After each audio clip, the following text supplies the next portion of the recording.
पण लोकांचा तुझ्याकडे बघण्याचा दृष्टिकोन बदलला असेल ना. म्हणजे जसं मी मगाशी म्हणाले तसं की तुझ्या गावातले लोक, तुझ्या आजूबाजूचे लोक, तुझे मित्रमैत्रिणी, त्यांच्यासाठी तू अचानक स्टार झाली होतीस.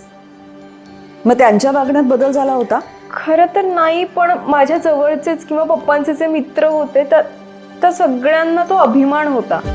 म्हणजे वागण्यात बदलपेक्षा ते असं होतं की आपल्यातलं कोणीच नाही रे इथवर जाऊ शकत. आज आपल्या गावात म्हणजे छोट्या गावातली कोणीतरी मुलीचं नाव झालं आणि आपल्या गावाला ओळखत आहेत. त्यावेळी तर MH45 म्हणजे अकलूज टोल फ्री झालता.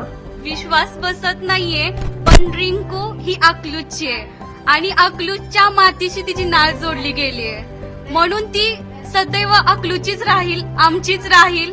आणि रिंकूला आता ती वर गेलीये, म्हणजे खूप हवेत आहे ती, पण तिचे पाय हे फक्त अकलूज पशीच आहेत.